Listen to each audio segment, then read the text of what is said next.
My TV won't turn off, and I'm beginning to think I'm in danger. In normal circumstances, I would love nothing more than to game all night with my friends. Consoles? PC? Absolutely. My reality, unfortunately, doesn't give me that opportunity often. Accepting a job with incredibly early hours, coupled with my apartment constantly being occupied by my brother's friends or his girlfriend, doesn't always give me the true privacy to game all night. I have plenty of friends who are either unemployed, work much later in the day, or otherwise have more free time. So when the rare chance that my brother decided he wouldn't bring anybody over and that he would spend his Friday night at his girlfriend's place, I knew what needed to be done. I turned on the PS5, got a couple of friends to do the same, and had myself a cozy but entertaining gaming session. I swear, the minute I turned 27, the whole nightlife scene was shrieking in the rearview mirror.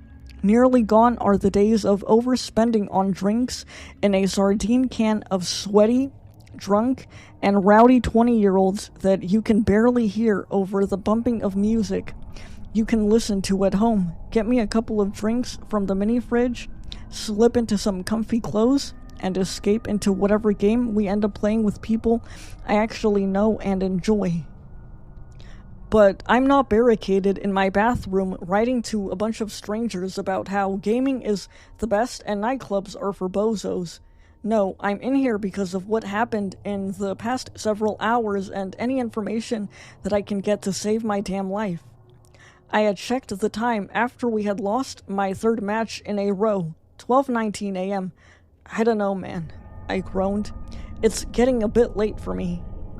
Don't you dare, I heard Bill's voice blare through my headset. You already know what I'm about to say.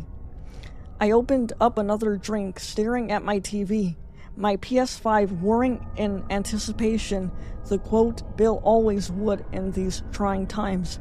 We can't end up on a loss, we said in unison. That didn't stop Steven from bailing earlier, but I figured one more game couldn't hurt. We plowed through one more bounty hunt in Hunt Showdown, and quite honestly, I had a blast. It felt good to be so comfortable, so rare.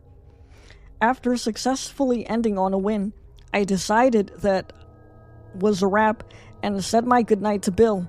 I laid on the couch for almost an hour after saying goodbye to Bill and turning off the PS5, simply relaxing. My troubles were gone for the day.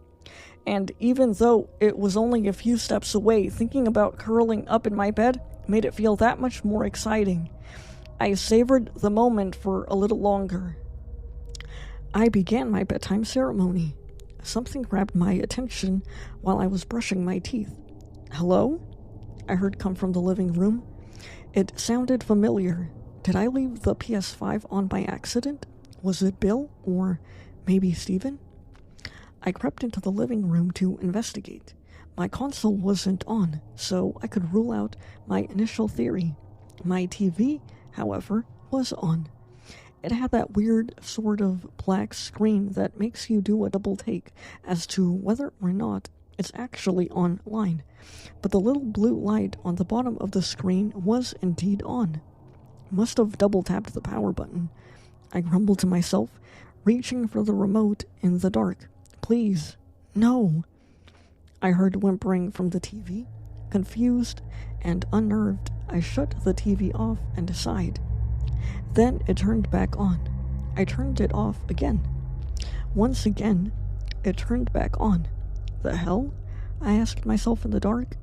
The TV began showing something on the screen. Slowly fading in, it looked like the shape of a face.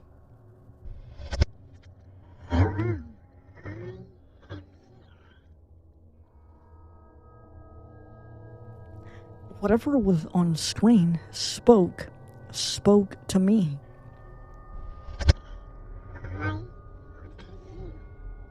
The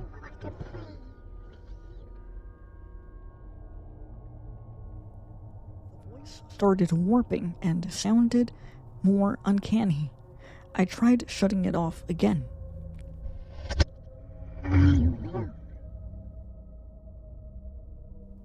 It said.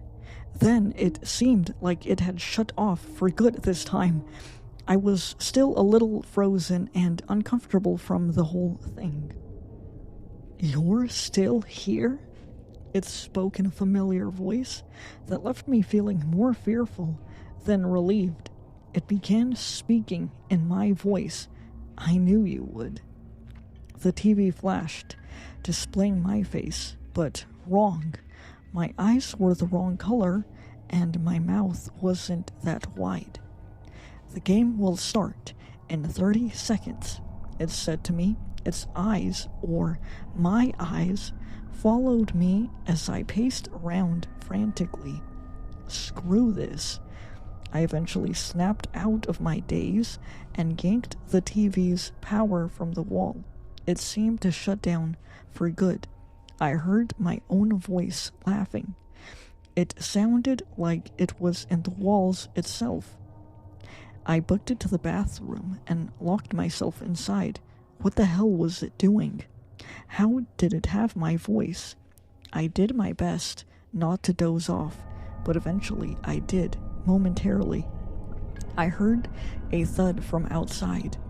I heard footsteps, scratches against the walls, lights being turned off and on in other parts of my apartment.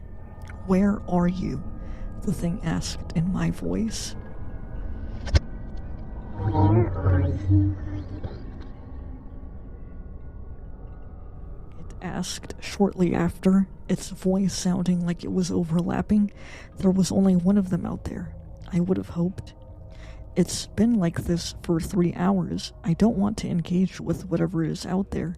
It may have my voice, but it sure as shit ain't me. I'm hoping it'll be gone by morning. I don't want to fall asleep in case it finds me. I don't know what'll happen to the apartment or my brother if he returns in the morning. Has this happened to anybody else before?"